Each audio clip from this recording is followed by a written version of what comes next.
हिंदुस्तान में इस्लाम कैसे आया, कब कब आया? हमारे बाप दादा पहले मुसलमान नहीं थे तो क्या थे? मुसलमान कैसे हुए? हिंदुस्तान के मुसलमानों की तारीख क्या है? ये मुसलमान कब बने, कैसे बने? इस्लाम तो अरब में आया था, हिंदुस्तान में इस्लाम या इस्लाम की तालीमात कब आई? दोस्तों, एक बहुत बड़ा इल्ज़ाम लगाया जाता है कि हिंदुस्तान में इस्लाम जो तलवार की ज़ोर से फैला है, यहाँ पर हिंदुओं को कन्वर्ट कराया गया है। तो एक ऐसा इल्ज़ाम है जिसका जवाब आज हम इस वीडियो में ढूंढने की कोशिश करेंगे, तो प्लीज़ इस वीडियो को पूरा देखें।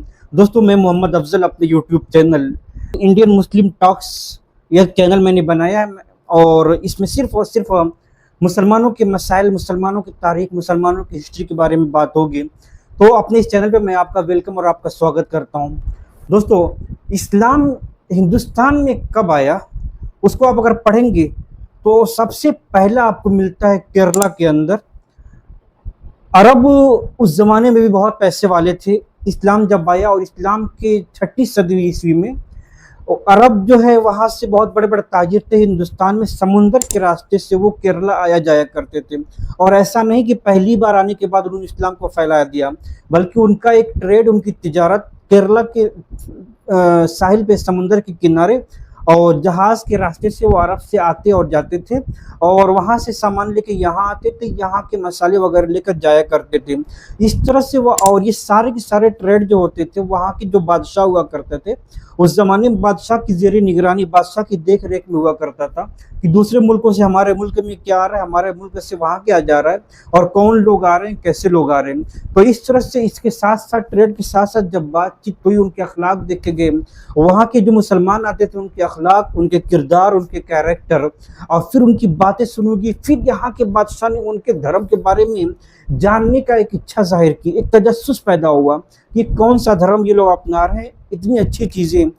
तो सबसे पहले कहा जाता है कि केरला के जो बादशाह था उस वक्त, उसने सबसे पहले इस्लाम को जानने की कोशिश की और फिर वो मुसलमान हो गया।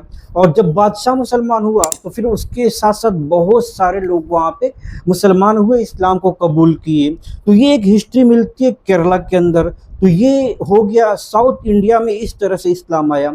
अब जब आ गया तो फिर उसके बाद धीरे धीरे लोग एक दूसरे को देख देख करके इस्लाम को अपनाते गए, इस्लाम की चीज़ों को समझते गए। अब इस पूरी हिस्ट्री में कहीं भी आपको ऐसा नहीं मिलेगा कि किसी ने किसी को तलवार से मारा हो, किसी ने किसी को तलवार से डरा करके इस्लाम को कबूल करा। पूरी तारीख उठा के आप पढ़ सकते हैं, कहीं नहीं मिलेगा कि जब ये इस्लाम केरला के अंदर आया था तो कहीं भी कोई तलवार चली हो। सारे के सारे यहाँ पे इस्लाम जो है वो बस सिर्फ और सिर्फ कैरेक्टर, अखलाक और ईमान की बुनियाद पर फैला। उसके बाद हम आते हैं, ये था 6ठी सदी ईस्वी में। उसके बाद हम बात करते 7वीं सदी में। अब दौर आता है मोहम्मद बिन कासिम का, और हिंदुस्तान के अंदर, बल्कि ये एशिया के अंदर एक दूसरा इलाका हो जाता है, सिंध और पाकिस्तान का इलाका। मोहम्मद बिन कासिम एक जनरल था, फौज का 17 साल का जवान। ये हमला करता है सिंध पर। वहाँ पर एक बादशाह था राजा दाहिर, उसने इस राजा से जंग किया और जंग जहाँ भी होती रही है तो वही होता था कि सबसे पहले वहाँ की सत्ता चाहिए होती थी। अब दो बादशाहों में कोई एक जीतता है, कोई हारता है। तो राजा दाहिर हार गया, मोहम्मद बिन कासिम यहाँ पे जीत गया। अब ये दोनों बादशाहों की जंग हुई, इसमें आम पब्लिक जो जिसकी तरफ रही हो। उसके बाद मोहम्मद बिन कासिम ने सिंध के इलाके की हुकूमत की। अब यहाँ पर भी अगर आप तारीख उठाकर पढ़ेंगे तो मोहम्मद बिन कासिम की 3 साल तक हुकूमत रही है, लेकिन 3 साल में कभी भी ऐसा नहीं हुआ कि तलवार उठाया और हिंदुओं का सर कलम करते गया हो कि इस्लाम कबूल करो नहीं तो तुम्हारा सर काट देंगे। ऐसा बिल्कुल भी नहीं हुआ।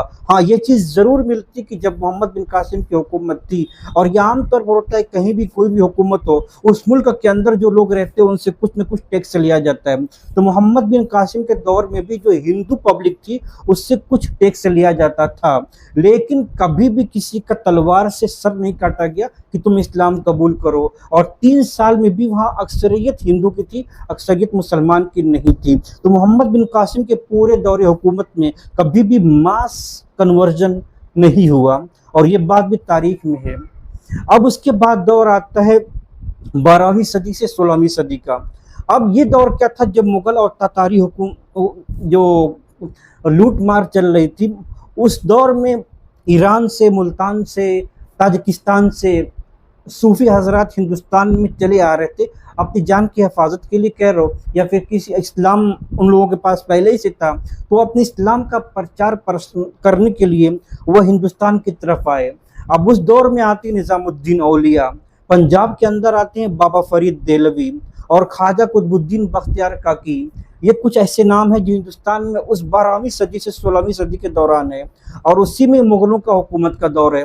अब निज़ामुद्दीन औलिया, अब ये तहरीक बताती है कि इन बुजुर्गों के दौर में भी कभी ऐसा नहीं हुआ कि इन लोगों ने जो इस्लाम को फैलाया, इस्लाम का प्रचार किया, कभी तलवार उठाई हो और तलवार से लोगों को मारा हो कि इस्लाम में आ जाओ नहीं तो हम तुम्हारा सर काट देंगे, कहीं नहीं मिलता। बाबा फरीद के बारे में आता है कि हजारों हजार हिंदू इनकी बातों को सुनते थे और फिर इस्लाम कबूल करते थे। अब यहाँ देखो, मैं कबूल का वर्ड यूज़ करता हूँ, कन्वर्जन का वर्ड यूज़ नहीं कर रहा हूँ। तो इस तरह से जो ये सूफी संत है, इन्होंने अपनी बात को इस तरीके से मकामी लोकल लैंग्वेज में रखा, लोग कशिश खींचते हुए इस्लाम को समझने, इस्लाम की कहानियाँ सुनते, इस्लाम के वाक़यात सुनते, इस्लाम की अच्छाइयाँ सुनते, तो उनको लगा कि अभी हम जिस धर्म में हैं, और बहुत सारी किताबों में ये चीज़ लिखी हुई है कि मास कन्वर्जन कह लो आप, या बड़ी मिकदार में इस्लाम में जो लोग आए। अब यहीं पर मैं ये भी कहूँगा, जो लोग ये इल्ज़ाम लगाते हैं ना कि तुम्हारे बाप दादा कभी हिंदू थे, यही वो दौर है 12 से 16वीं सदी का कि यस, हमारे बाप दादा हिंदू थे। और ये भी कह सकता हूँ कि हिंदुस्तान के जो ओरिजिन मुसलमान हैं, जो यहाँ के ओरिजिन मुसलमान हैं, इन सब के बाप दादा उस ज़माने में आपको हिंदू मिलेंगे। लेकिन चूंकि ये सारे लोग, ज़्यादातर लोग निचली बिरादरी के थे, हिंदू जात पात में जो निज़ाम था जात पात का, उसमें जो निचली जात के थे, और ये भी तारीख है कि ऊंची जात वाले नीची जात पे बहुत जुल्म करते थे, हद से ज्यादा जुल्म करते थे। आप तारीख उठाकर देख लेंगे। तो अब जब इनके पास एक ऑप्शन आ गया इस्लाम, जहां देखा कि यहाँ तो बहुत बराबरी है, यहाँ कोई भेदभाव नहीं, यहाँ कोई ऊंच नीच नहीं है, इनके अखलाक, इनकी तालीमात, सूफियों की बात सुनकर बहुत बड़ी तादाद में निचली जात के हिंदुओं ने इस्लाम कबूल किया। और हो सकता है कि हमारे माँ आबाओ अजदाद, हमारे बाप दादा भी उन्हीं में से थे, और इन्होंने इस्लाम को कबूल किया है। सूफियों के दौर में कभी भी तलवार नहीं चली है, तलवार से कभी किसी को जबरन मुसलमान नहीं बनाया गया। तो ये 2-3 ऐसे दौर मिलते हैं। उसके बाद मुगल बादशाहों के दौर में कुछ ऐसे वाक़यात मिलते हैं जहाँ पर तलवारें चली हैं, और वो भी वहीं चली है जहाँ पे ज़्यादा जुल्म हो रहा था ऊपर अपर तबके के हिंदुओं और नीचे तबके के हिंदुओं पे। तो वहाँ पे कुछ बादशाहों ने तलवारें उठाई थी, और फिर उस तलवार के जोर पे कुछ अपर तबके के मुसलमानों को भी, अपर तबके के हिंदुओं को भी ज़बरदस्ती इस्लाम में लाया गया था। ये चीज़ें होती है 12वीं से 16वीं सदी में। उससे पहले 6ठी 7वीं सदी से जो हिंदुस्तान में इस्लाम फैलता गया, और काफ़ी हद तक सिर्फ प्यार और मोहब्बत और ईमान इस्लाम की तालीमात से फैला था। तो दोस्तों, एक छोटी सी कहानी अब आपको मालूम हो गई होगी कि हिंदुस्तान में इस्लाम की तारीख क्या है। अगर आपको मेरी ये चीज़ें, मेरा ये चैनल पसंद आए तो प्लीज़ अपने सारे दोस्तों को फैलाएं।